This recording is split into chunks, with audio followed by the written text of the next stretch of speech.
because we have this image that India is very unequal, we haven't been able to notice how much more unequal it has become over the last 10 or 15 years.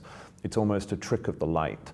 And most of that inequality has come because of the spectacular rise at the very top.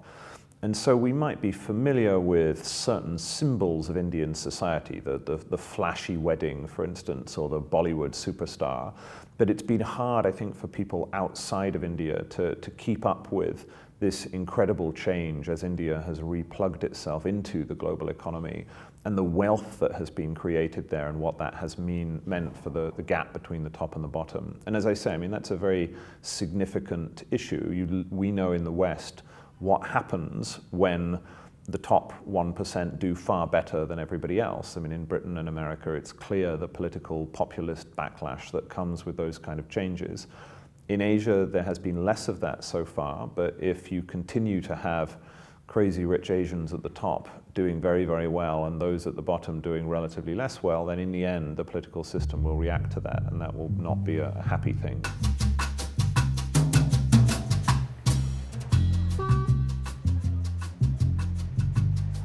Det är världens snabbast växande ekonomi enligt många sätt att räkna. Men också ett av världens absolut mest ojämlika länder. Indien, världens största demokrati, men med stora problem i banksystem och med korruption inom det politiska livet.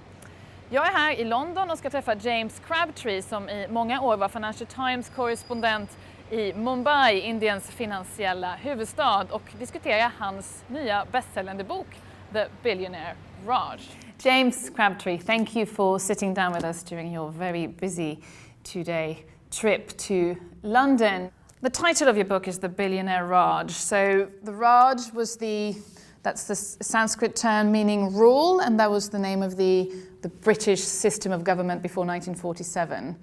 And then the era of sort of protectionism and a planned economy up until 1991 used to be called the... So the Raj was the period of high British imperial rule. The word itself literally means government or rule. And so after 1947, when the British left, under the first Prime Minister, Jawaharlal Nehru, India set up a system of closed socialism in which there wasn't very much free trade, and in which what you could produce as a business was literally limited by a system of permits and quotas. And so this system was called the License Permit Quota Raj, or simply License Raj for short. And so the word Raj is often used in India to describe different kinds of political systems. So people talk about a Gunda Raj, which is a word meaning rule by violence or thuggery, which describes certain politics in northern India. And so I picked Billionaire Raj to describe the system that I write about in the book, which is one that is characterized by the rise of a new super rich class and the politics of crony capitalism that comes along with it. Tell the Swedish audience about the cover of the book and what's on it. Well, so the cover, I used to live in Mumbai for 5 years as the Financial Times correspondent. And every day I would pass a particular building which was called Antilia, which was the home of Mukesh Ambani, who's India's richest man, in fact Asia's richest man. This is a residential skyscraper. It's 170 meters tall. It's a home for this man and his wife and his 3 children, and they call it the $1 billion home. Nobody really knows how much it cost to build, but that's the rough estimate that this is the world's most expensive residence, or the most expensive after Buckingham Palace. It has a floor area that's 2/3 the size of the Palace of Versailles, even though it's only on a plot of land that's about an acre wide. It has all of the accoutrements of a 5-star hotel. It has a snow room, which is meant to be a sauna in reverse. And it stands as the icon, I think, of what I talk about in The Billionaire Raj, which is the kind of spectacular wealth that has been created in a very short period of time in India. And yet this stands in a city where half of the residents of Mumbai, so 25 million people, many times the population of a country like Sweden, half of the people in the city live in slums. And yet you also now have an upper strata who are as wealthy as the richest people anywhere in the world. And this development has happened very, very quickly. You saw it happening around you, didn't you, while you were living in Mumbai? Yeah, remarkably quickly. India only reopened its economy in 1991 after about 40 years of socialism in the aftermath of its independence from the British, from my people. But really, this is a story about globalization and what happened to India since about the middle of the 2000s. So before the financial crisis in Europe and in the West was the high moment of globalization. And that was also the moment where India really began to see huge levels of economic growth. And it developed an economic model where the proceeds of that growth went overwhelmingly to the very, very, very top. That didn't mean that the poor weren't doing better. India has quite a good record on poverty reduction, but at the top, the gains were spectacular. And so you had a country that used to be quite poor and whose rich people were not very rich by global standards. Suddenly, the number of billionaires ticked up from a tiny handful now to around 120. So there are more billionaires in India than any country in the world apart from America and China. And so the scale of the wealth that has been created over the last 10 or 15 years is really phenomenal. So is this the second most unequal country in the world after South Africa? It depends how you count it, but it's getting there. So India is now amongst a group of countries that you don't really want to be part of. So South Africa, Brazil, some of the Latin American countries, it's in that league. It's probably the most unequal country in Asia. Again, it depends how you measure it. What's the difference between an oligarch and a Bollygarch?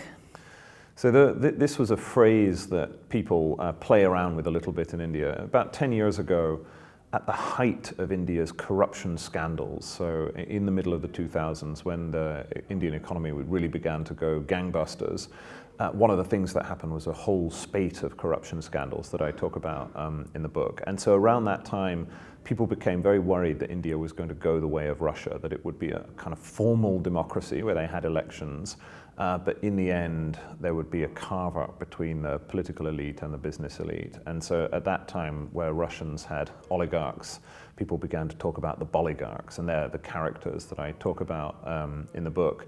So what is a Bollygarch? Quite similar to your Russian oligarch. They're people who run family-controlled businesses. They tend to be large, sprawling conglomerates. They live in Mumbai or Delhi.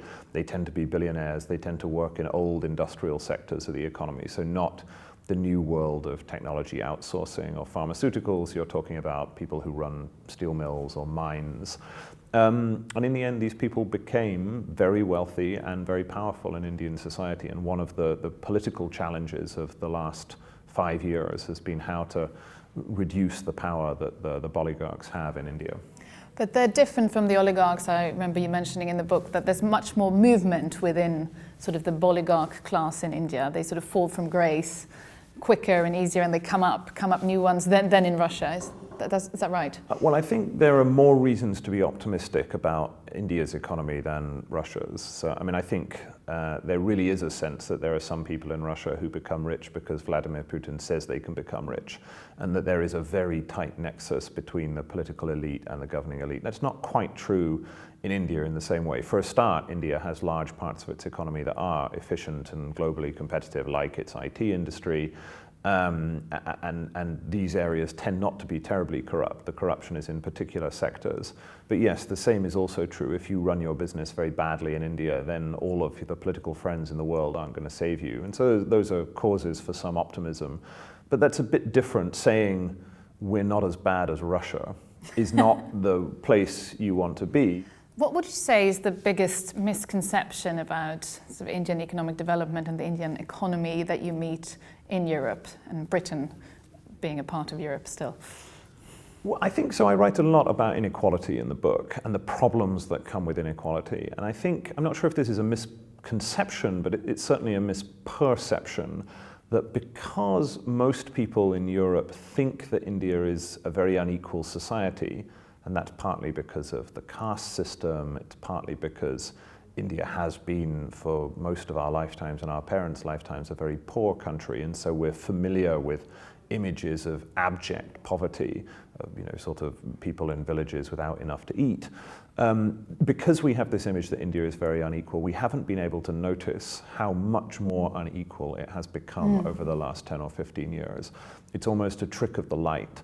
And most of that inequality has come because of the spectacular rise at the very top.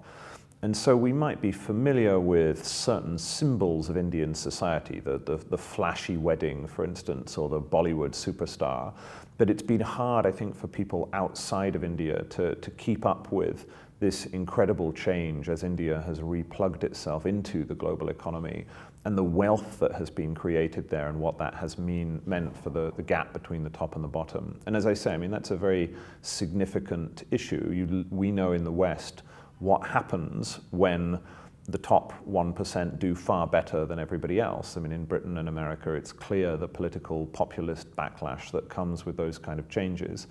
In Asia, there has been less of that so far, but if you continue to have crazy rich Asians at the top doing very, very well and those at the bottom doing relatively less well, then in the end, the political system will react to that, and that will not be a happy thing. So let's talk about the third sort of theme, or the third sort of big problem that you point to in the book for India, so the boom and bust cycle. So we read in the financial press about sort of $150 billion in bad debt in Indian banks. How bad is it?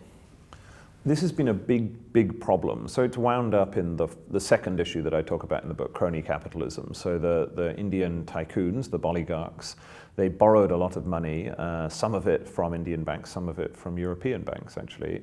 European banks were big lenders to Indian conglomerates. And this is sort of the around the millennium? Or? Yeah, this is happening in the middle to the late 2000s, that there was a big investment boom. As opposed to China, which has done most of its investment through the state-backed companies, state-backed banks. India, much of this investment is done by the private sector, by these buccaneering tycoons of a sort that we haven't seen in Europe for many generations. And unfortunately, many of these investments went wrong, partly because of corruption scandals, partly because of the effect that corruption scandals had on the political system. And so now you have a situation in which you have two problems. One, the backbone of India's industrial economy, these big companies, a lot of them are effectively bankrupt, or their finances are in a very bad shape. And the banking system is also in big trouble. It has very high levels of non-performing assets. And so that's a problem. It has meant that although India's top-line growth over the last 5 years has looked very healthy, it's been the world's fastest growing economy, give or take, slightly faster than China, 7% a year, there or thereabouts. That's all driven by consumption and government spending. Actual industrial investment has been very low.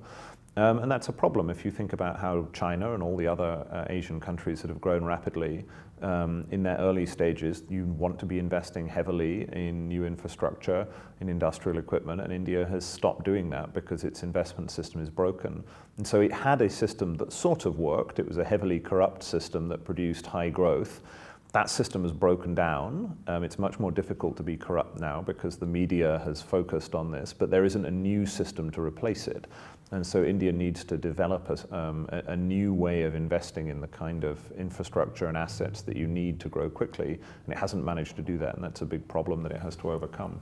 Because what you describe in the book is also, I suppose, it's the corruption. It's this sort of assumption that almost if you're one of these industrialists, you don't have to pay back if your investment goes bad. And the sort of the power difference between these banks, these lenders that are sort of often public, 70%, right, are sort of public banks, and these big tycoons coming in with so much more power and so much richer, and that it just doesn't work. And then obviously capital is still very expensive, isn't it?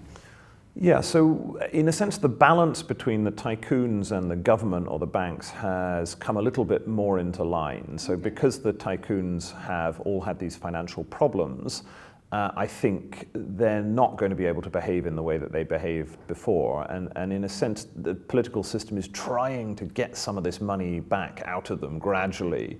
But it's been a very difficult situation. The legal system doesn't allow you to simply declare companies bankrupt and take such money as they have back off them. Still, the tycoons have a lot of power.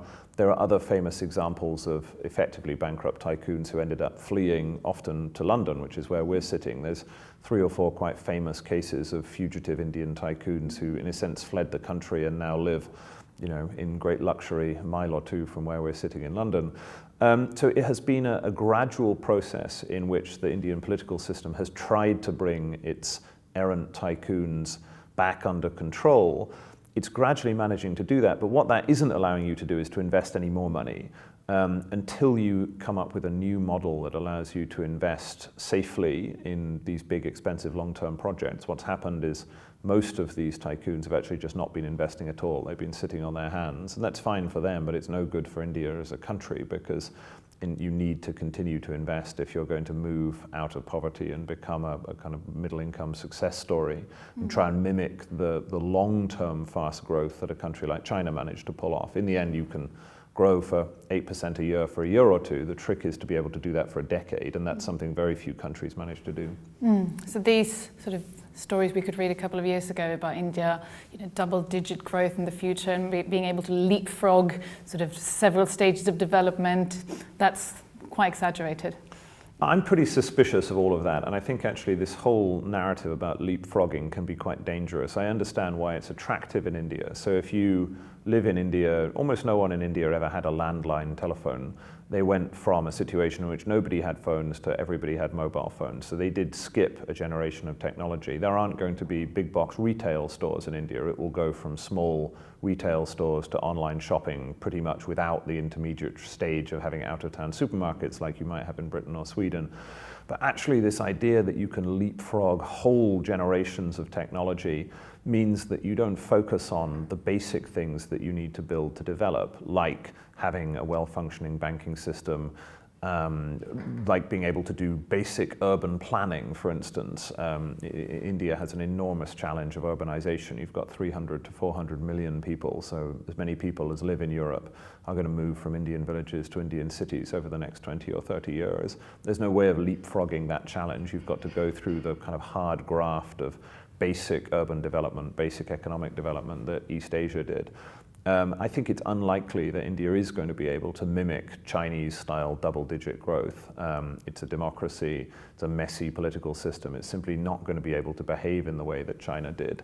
Nonetheless, I think India has a fair shot at being the fastest-growing major economy in the world for the next couple of decades if it can introduce the kind of reforms that I talk about in the book, these sort of basic things you have to get right.